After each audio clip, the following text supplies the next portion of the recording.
Bu da fazla. Tutmak. Askere de gitmedik.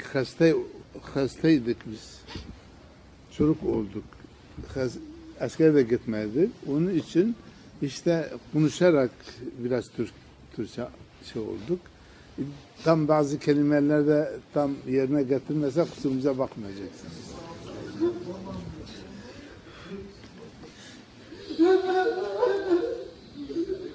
Şimdi bu tarik-i âlâ Peygamber sallallahu aleyhi ve sellem'den Ebu Bekir Sıddık'a geçmiş. Bu tarika Nakşibendi bir tarikattır. Nakşibendi demek, nakş demektir. Kalbinden lafz-ı Allah nakş etmek demektir. Nakşibendi odur. Başka şeysi yoktur.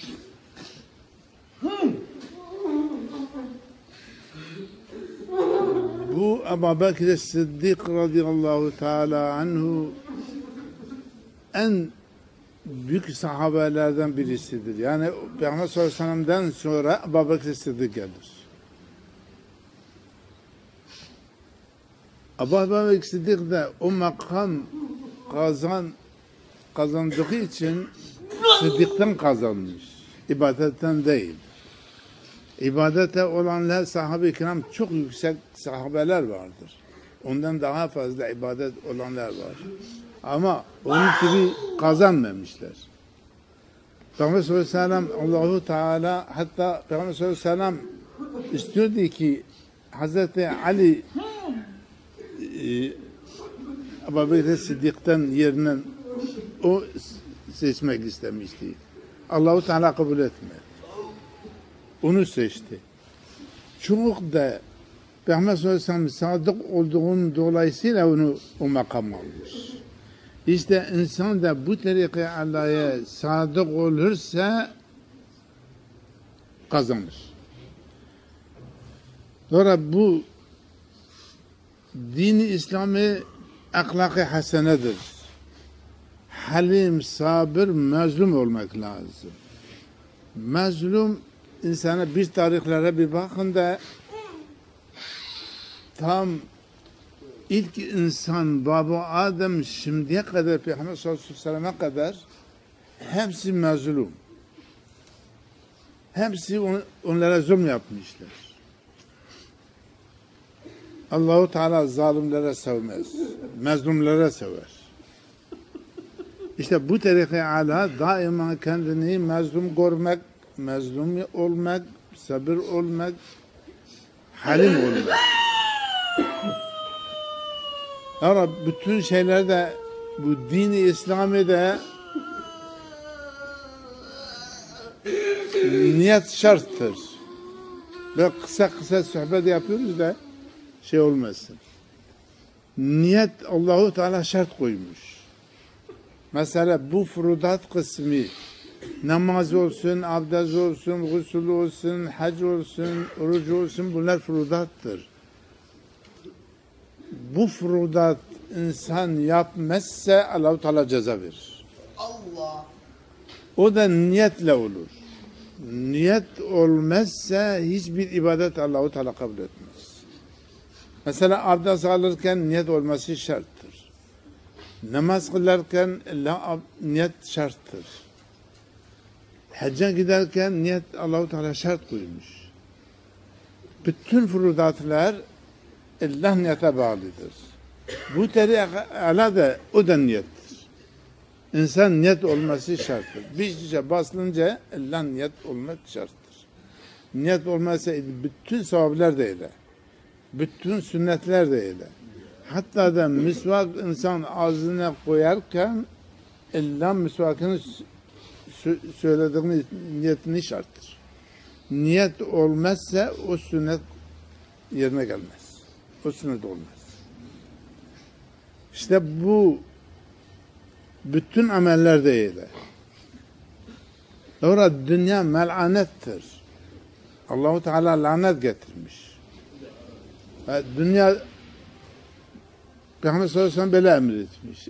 Dünya ve ma fiha mel'unun illa ma kana Allah diyor. İlla insan niyet ederse Allah rızası için o karıştır. Davran nefs, riya, kubur, efendim, mel'anet, güne, bunlar hepsi mel'undur. Allah-u Teala nevgetmiş bunları. Bunlar mel'undur. Ama Gavsumuz kadar sallallahu aleyhi bu hadis-i şerife dayanarak sohbet yapmıştı. Diyor insan sabahleyin kalkarken, abdest alırken, yankuda elbise giyerken, o da kahvaltı yaparken, yankuda ayakkabı giyerken bir dakikanın içerisinde niyet olması şarttır. Kalbinden o da.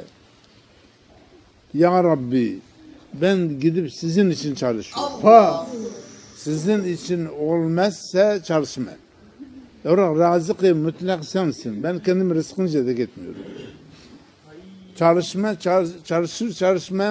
illa rızkımızı vereceksiniz. Vaat etmişsiniz. Haşa rızkın sözünden geri gidemezsiniz. Allah rızkınızı vereceksiniz. Ha fazla az. Ama sen bizim üzerimize vacip etmişsin ki aile efradınızın ihtiyacı görmek için üzerimize vacip etmişsiniz ya Rabbi. Bu vacibatını kaldırmak için gidip çalışıyorum.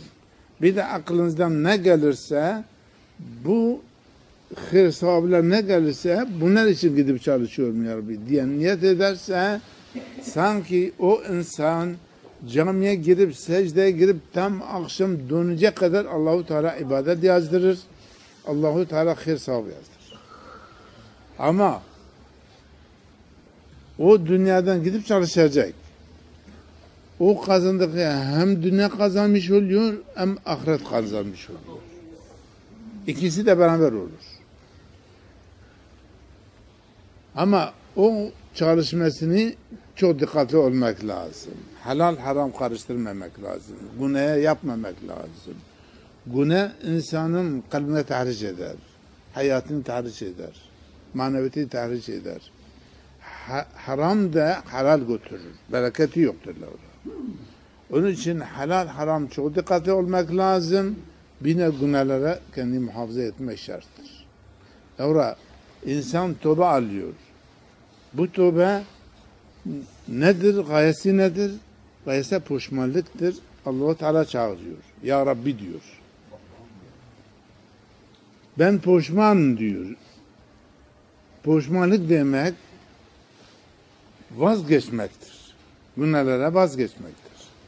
Bütün günahlara ben pişmanım diyor. İnşallah bir daha yapmayacağım söz veriyor Allah-u Teala. İşte insan o sözün üzerinden durarsa, günah yapmazsa Allah-u Teala bütün günahları affeder. Sonra affudur ve affuya da sever hem de affuçudur, affu eder.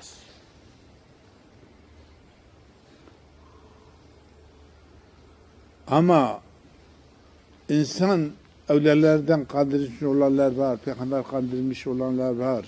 Ama insan Allah-u Teala kandıramaz. Mümkün değil. Hem zahiren biliyor, hem manen biliyor, hem bütün insanın hareketlerini de biliyor. Gizlik ondan yok.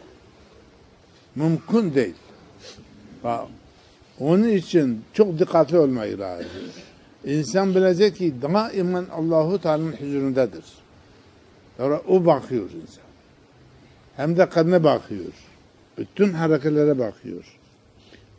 Onun için çok dikkatli olmak lazım. Sonra dünya fanidir. Dünya ebedi değil. İnsan dünyaya gelince hiçbir dakika, hiçbir saniye durmadan hareket ediyor, gidiyor. Durmaz. Ölünceye kadar. Ama ölümden sonra bir hayat daha var. O hayat aynı şimdi hali hazır insan nasıl hayattadır? Kalkıp oturup gidiyor, geliyor, konuşuyor, yemek yiyor. Mesela birbirine tokat attığı zaman nasıl acıyor? Aynı bu hal var, bu hayat var. Ama o hayat bir daha ölmez. O hayat ölüm yok. O hayattan dönmek de yok. Bir daha dünyaya dönmek yok. O hayattan pişmanlık yok. Tövbe yok. Çalışmak yok. Bir daha insan çalışmaz, kazanmaz. Tövbe almak yok. Pişmanlık yok. Yani azap görür, cehenneme girer, neuzubillah. Uyan kuda cennete girer, keyif yapar. Bu iki maddeden ahiretten başka bir şey yok. O iki maddede dünyada olur. Dünyada da iki yol var. Başka yol yok. Bir yol tarikatül müstakimdir. Kur'an-ı Kerim'in yoludur. Peygamber sallallahu aleyhi ve sellem'in yoludur. Bir yolda şeytan el lanetlidir. İnsan hangisi yol tercih ederse, hangisi yol isterse Allahu Teala onu nasip eder. Ama Allahu Teala söylüyor. Söylemiş. Bak bu yola gidersiniz, mukafat alacaksınız. Bu yola da gidersiniz, büyük azap göreceksiniz. Allahu Teala söylemiş. Hiçbir peygamberler demek elçi demektir. Elçi haberleşme demektir. Yani peygamber Allahu Teala'nın arasından, insanın arasından haberleşmedir. Onlar haber alıp bütün insanlara alan eder. Cinlere alan eder. İşte insan onun sözünü tutarsa, peygamberlerin sözünü tutarsa, onun emrini tutarsa kurtarmış olur. O büyük mükafat alır. Ama şeytana lannetin yoluna giderse, onun sözünü tutarsa büyük azaplar görür. O muhakkaktır. Hiç şüphe olmadan mümkün değil. Hem Allahu Teala biliyor, hem de Allahu Teala ayrıca iki melaket insanın üzerinden memur olarak bırakıyor. Hiç gafil olmadan bir saniye bütün hareketleri yazdırır. Bir kelime insanın ağzına çıkarsa ya hayırdır ya şerdir hemen yazdırır. Hayırsa hayır yazdırır, şerdir şer yazdırır.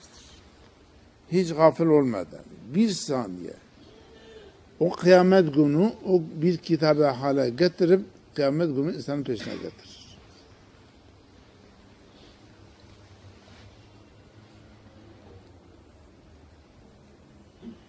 Babam Kaddesallahu bir sohbet etmişti. Demiş ki insan çok ahmaktır. Nasıl ahmaktır diyor. 4-5 yaşından bir çocuk insana söylerse yalan bu delike girmiş. İnsan o çocuktan inanıp elini o deline sokmaz. Yalan bana vuracak diye korkar, elini sokmaz. Ama diyor maalesef 124.000 peygamberler gelmiş gitmişler. O kadar evliyalar gelmiş gitmişler. O kadar ulemalar gelmiş gitmişler. Her gün camiden bağırıyor, çağırıyorlar, söylüyorlar. Haşa bunlar yanlış söylemezler. Haşa bunlar yanlış olmaz. Kur'an-ı Kerim yanlış gelmemiş. Kur'an-ı Kerim Allahu Teala'nın emridir. Peygamber sallallahu aleyhi ve sellem'e gelmiş. O da bütün insanlar, bütün cinler, bütün mahlukatları alan etmiş. Hiçbir insan diyemez ben Kur'an-ı Kerim'in ismini işitmemişim. Bak, diyor, o peygamberlerde inanmıyor diyor, o evliyalara inanmıyor diyor, o ulemalara inanmıyor, o hocalara camiden çağıran bağıranlar diyor inanmıyor ama elini o delikine sokar diyor. Nauzubillah şeytan el lanet bize vurur, onu doğru cehenneme gönderir. Hiç şüphe olmadan, hiç acilmeden, hiç düşünmeden. İşte çok dikkatli olmak lazım. İnsan Kur'an-ı Kerim'in hikmini tutarsa, Peygamber sallallahu aleyhi ve sellem emrini tutarsa, Peygamber sallallahu aleyhi ve sellem yoluna giderse, Peygamber sallallahu aleyhi ve sellem nereye giderse insan da oraya gider. Şüphesiz. İnsan şeytan lanetini yolunu tutarsa, şeytan lanetinin sözünü tutarsa, şeytan lanetini nereye giderse insan oraya gider. Sonra insan onun emrini tutmuş, onun yoluna gitmiş. Bu çok dikkatli olmak lazım. Sonra dünya imtihanedir. İmtihane olarak Allahu Teala bize göndermiş. Sonra Allahu Teala Kur'an-ı Kerim'den bilemiş. Ma halaktul insa vel cinne illa liyabudun diyor.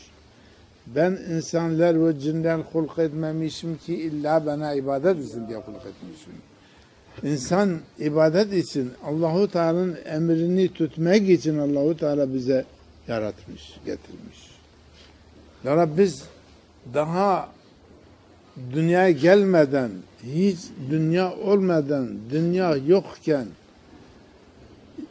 bütün ruhaniyetler, bütün insanlar, bütün cinler, bütün hayvanatlar Allahu Teala emretmiş. Ben kimim? Diyor. Kime itaat edeceksiniz? Biz söz vermişiz. Siz bizim Rabbimizdir. Biz sizin emrinizi tutacağız diye söz vermişiz.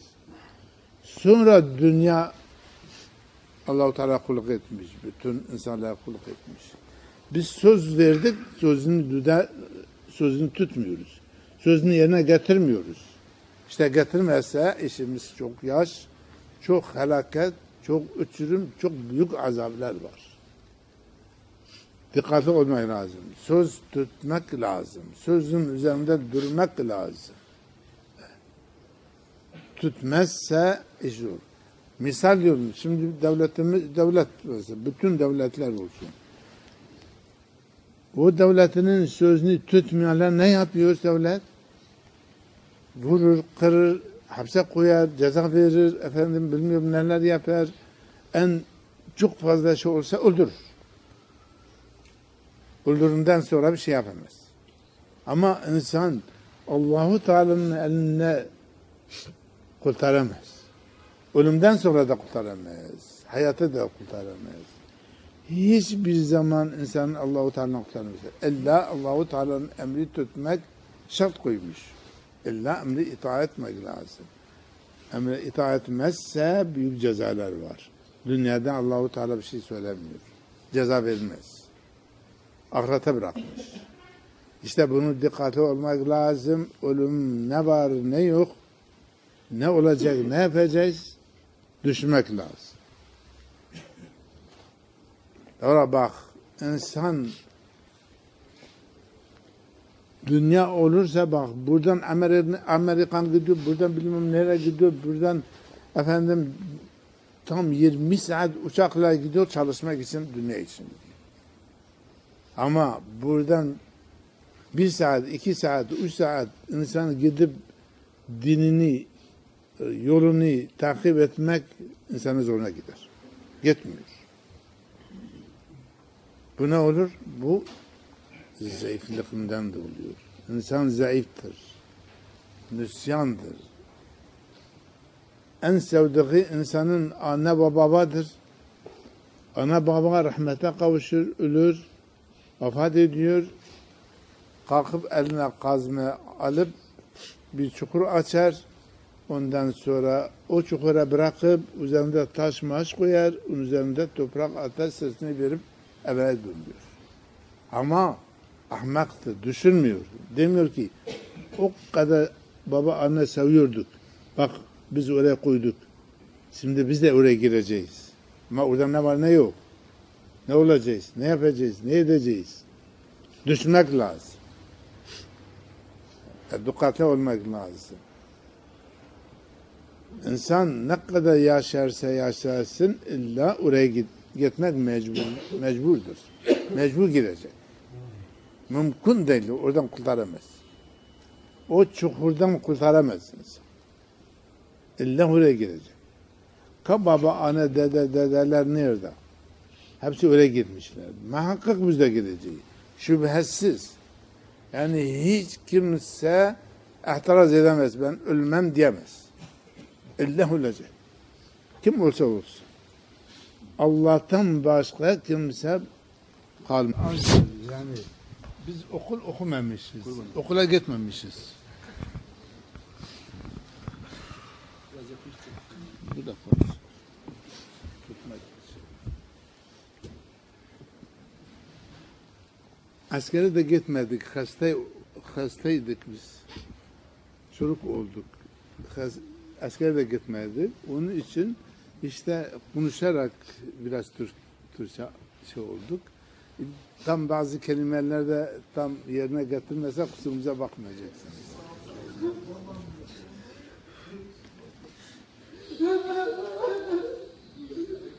Şimdi bu tariki ala Peygamber sallallahu aleyhi ve sellem'den Ebu Bekir Sıddık'a geçmiş. Bu tarika Nakşibendi bir tarikattır. Nakşibendi demek, nakış demektir. Kalbinden lafz-ı Allah nakş etmek demektir. Nakşibendi odur. Başka şeysi yoktur.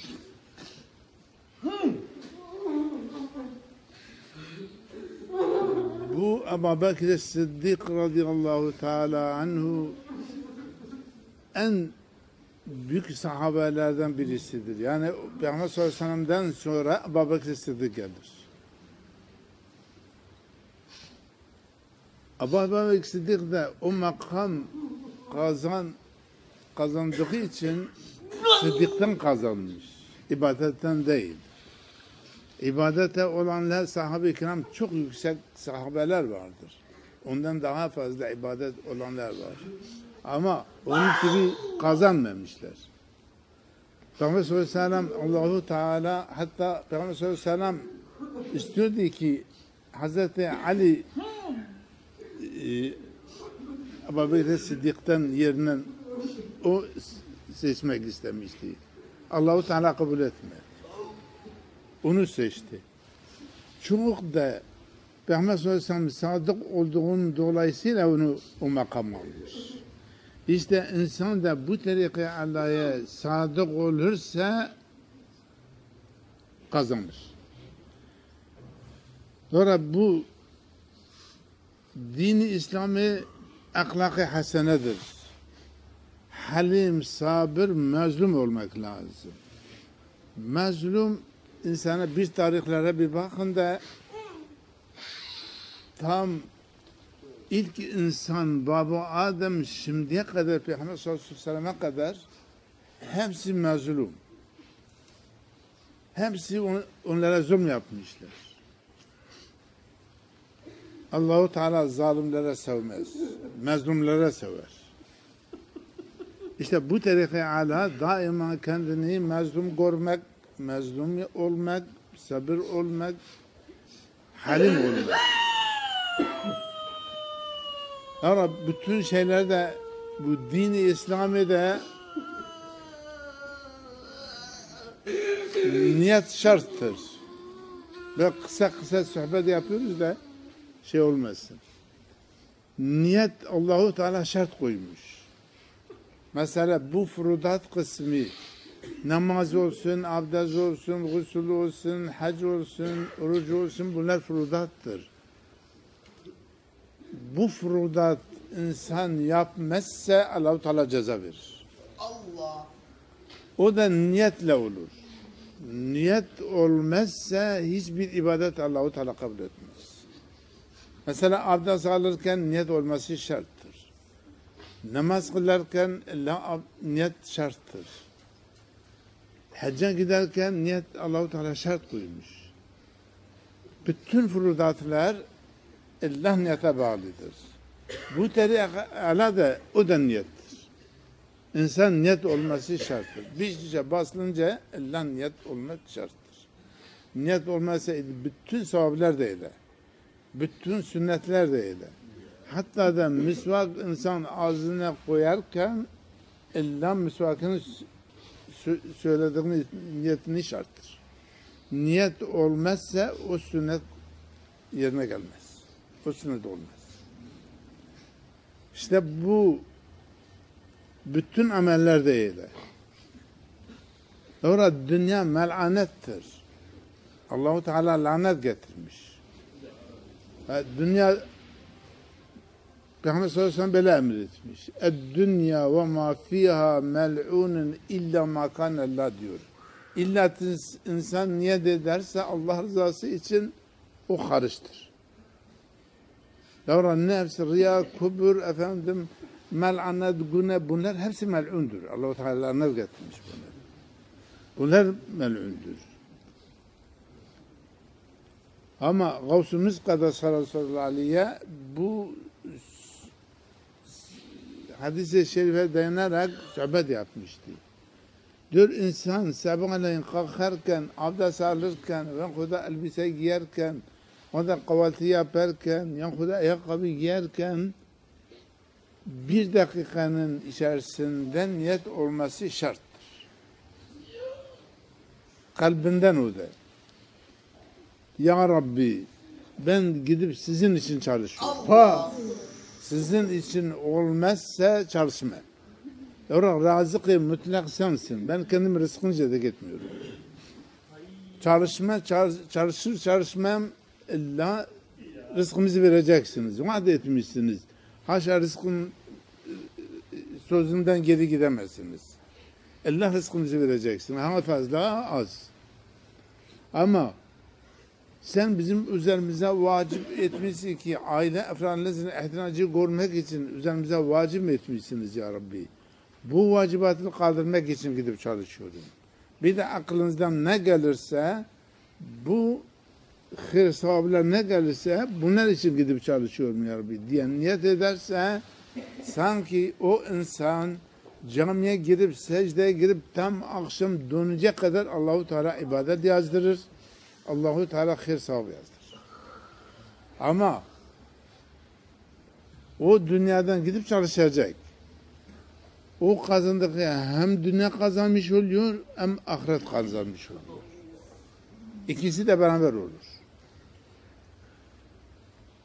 Ama o çalışmasını çok dikkatli olmak lazım. Halal haram karıştırmamak lazım. Günah yapmamak lazım. Günah insanın kalbine tahriş eder. Hayatını tahriş eder. Maneviyatını tahriş eder.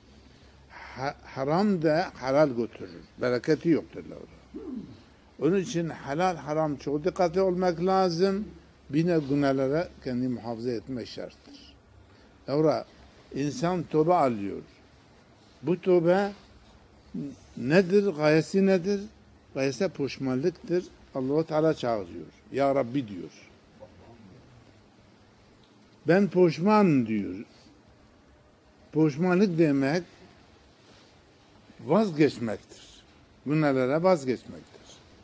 Bütün günahlara ben pişmanım diyor. İnşallah bir daha yapmayacağım söz veriyor Allah-u Teala. İşte insan o sözün üzerinden durarsa, günah yapmazsa Allah-u Teala bütün günahları affeder. Sonra affudur ve affuya da sever hem de affuçudur, affu eder.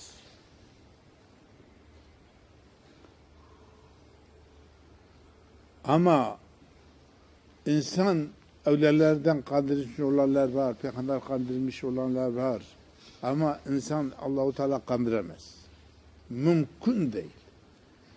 Hem zahiren biliyor, hem manen biliyor, hem bütün insanın hareketlerini de biliyor. Gizlik ondan yok. Mümkün değil. Onun için çok dikkatli olmayı lazım. İnsan bilecek ki daimen Allah-u Teala'nın huzurundadır. Sonra o bakıyor insan. Hem de kadına bakıyor. Bütün hareketlere bakıyor. Onun için çok dikkatli olmak lazım.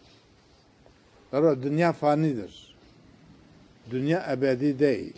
İnsan dünyaya gelince hiçbir dakika, hiçbir saniye durmadan hareket ediyor, gidiyor. Durmaz. Ölünceye kadar. Ama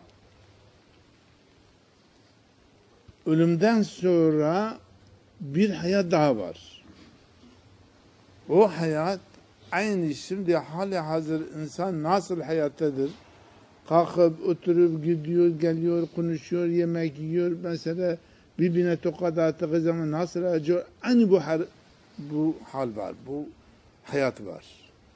Ama o hayat bir daha ölmez. O hayat ölüm yok. O hayattan dönmek de yok. Bir daha dünyaya dönmek yok. O hayattan pişmanlık yok. Tövbe yok. Çalışmak yok. Bir daha insan çalışmaz, kazanmaz. Tövbe almak yok. Pişmanlık yok. Yani azap görür, cehenneme girer, neuzubillah. Uyan kuda cennete girer, keyif yapar. Bu iki maddeden